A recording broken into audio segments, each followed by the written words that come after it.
Well, good morning and welcome to the shop. So, 3 videos ago, we were supposed to do a simple brake bleed on this car. We were simply going to exchange the brake fluid for new brake fluid. Well, as you know, that was a long time ago, as we ended up having to now change the master cylinder and replace it with a brand new one. We also identified that they were feeding the front brakes off of a small 3/16" line off of the front of the master cylinder, and they were feeding the rear brakes off of a 1/4" line, which made no sense. You want the 1/4" line to be delivering more fluid to the front brakes so it gets split into the two 3/16 circuits, and then you want that 3/4 or that 3/16 line then to feed the proportioning valve, which then goes off and feeds the rear brakes. Now, why are we changing the master cylinder? Well, like I said, remember we talked about there was garbage in here. And if I take my screwdriver and go inside, there's a port here where fluid is supposed to be able to get into the master cylinder, and it wasn't being able to do it. And this is really gritty. I mean, really extremely gritty. It's almost like there was sandpaper in here. I'm thinking that remote reservoir on this car, but I'm thinking that over time, even the fuel grade black lines have broken down with the brake fluid, because we all know brake fluid. I mean, if you ever want to get paint off of something, just spill some brake fluid on it. So I'm wondering if that's where this is coming from. Well, we'll investigate that separately. So that's that'll be job number 2. The first thing I wanted to clarify, though, and this is for my own learning as well, I put an image up, and as you can see, the way I thought this worked was you press on the brake pedal, which pushes the push rod, which pushes that first piston, and then you see there's a spring between the two pistons. I thought the second piston was isolated from the first, and that when you pressed on the push rod, the first piston went in, that spring then pushed the second piston, and then that final spring just returns the whole thing back. So you know what? Let's find out the easy way. Let's just take the old cylinder apart, and let's take a look at that piston and see what it does. Okay, so very simple. There's a circlip. We're just going to remove that circlip. Of course, that was harder than I thought it would be. I had to get the circlip, and then I had to get a screwdriver behind it and pry it out. It was a pain in the butt. But here is the piston. Let's take a look. We're going to probably make a big mess, but let's pull this thing out.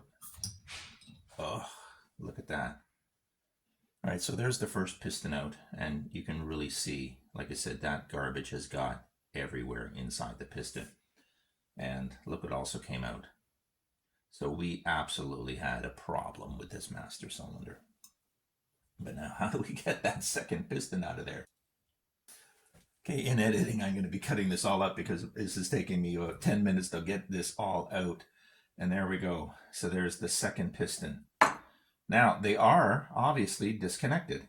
That second piston, you see there's springiness. I'm holding that first piston in place, and this is actually moving separately. So they are separate. This first piston is manually forced by the push rod, which means this is guaranteed to move into the cylinder. But this second one actually comes along with a little bit of spring pressure. So this one here is pushed by the spring. And then, of course, there's a spring in the back, which then resets this whole thing back out. So, learned a lot. We really absolutely, positively want the front brakes off of the first piston, because this one is guaranteed to move into the cylinder because this one is pushed directly by the push rod. This second one is pushed down the cylinder, but it's pushed down the cylinder based on that spring. So if this ever gets jammed, this spring will actually collapse as opposed to pushing it. So we've absolutely done the right thing by moving the front brakes to the rear port and feeding that manually down to the cylinder. Okay, enough of that. This is now garbage, and I'm going to go clean up, and let's bench bleed our master cylinder and get this car done. Okay, bench bleeding a master cylinder. I promised this 2 videos ago. We're finally here. What I have done is I've taken some spare brake lines and simply twisted them so they feed back into the master cylinder. Of course, they are screwed onto the side or the outputs on the side of the master cylinder. And what we're going to do is get a brand new bottle, which I just opened, and we are going to now fill the master cylinder up until those tubes are submerged in brake fluid. So there's one, and there's two. So now both of those tubes are submerged. Now I got to keep an eye on these levels because we are going to consume oil or brake fluid as it goes into the pistons. The other thing I've done is I've removed my slug because I want a good connection in here. I don't want this slipping off and obviously probably stabbing myself. So then all we're going to do is push into the master cylinder. Now this is going to make a bit of a mess because this is going to bubble and spurt everywhere.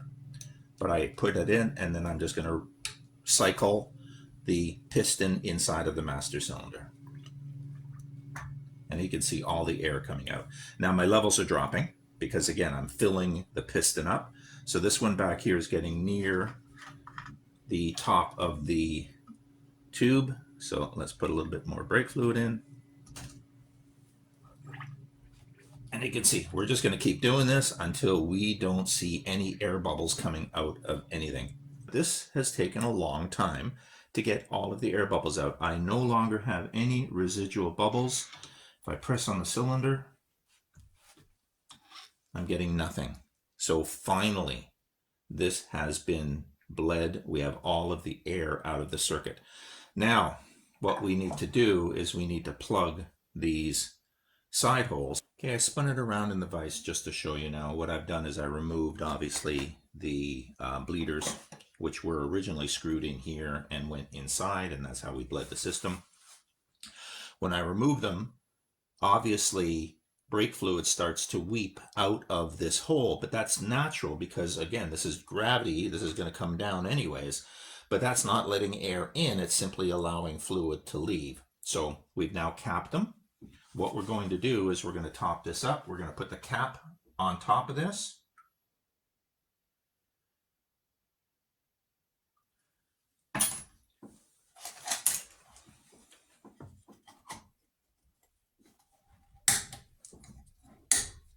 So now we have the master cylinder ready to go back into the car. Okay, we finally bled the brakes. So now the master cylinder is installed, all the brake lines have installed. I've checked the fittings for leaks. I'm going to let it all dry up a bit, and I'm going to put some good pressure on that pedal. I'm really going to push down onto it hard, and then we're going to go back and double check all of our fittings to make sure that we don't have any leaks.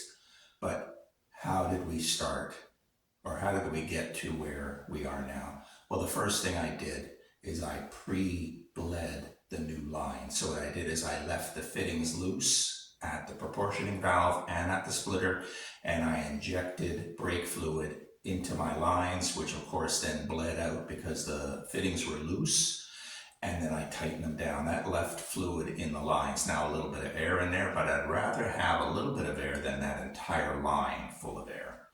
So what's the next thing we had to do is, well, once we've installed the cylinder and we had all the lines connected to it, we started the process of bleeding. Now this is the rear wheel being bled. Now the way I do it, because I'm by myself, is I take a rubber tube, as you can see, or a plastic tube, and I run it on top of, I run it with a bit of a bow. I want to trap that fluid in there. And then of course it dumps out into a repository.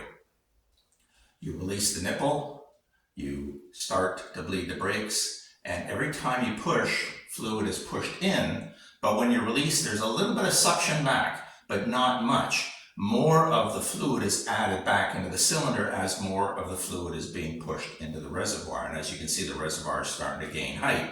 Now, always 2 or 3 good pumps on the pedal, and you check your reservoir and you refill your reservoir. Now, in my case, as we both know, or we know, we have got a remote reservoir. But that's highly suspect. I think that the black lines running from the remote reservoir into the master cylinder are corrupted, and that's where that crap came from. I don't want to take a chance. I'm not hooking it up until later on. I'll start to try to figure out what that is. But for now, we bled the brakes in the front, in the rear, and we bled, as you can see, the brakes in the front. Same process. Rubber hose comes up, a little bit of a bow to trap that fluid, and as the pedal is being pushed, you can see the fluid moving. And what I do is I just watch the fluid. It's dark, dark, and then it starts to get lighter and lighter and lighter, and eventually you've purged the old fluid out because now you've got nice clean fluid coming out of the tube. And that's why I put the bowl in it, so I can see that fluid, because if not, it'll just drain out and you won't be able to tell. Anyways, that was 3 days of a simple brake bleed, but you all saw why we had to do what we did. Anyways, hopefully you found that video informative, especially the front part where we took the master cylinder apart and realized that the secondary comes on via a spring. So always have that secondary as your brakes in the back. Anyways, hope you enjoyed the video. If you did, hit that like button, and I'll see you when we start bodywork.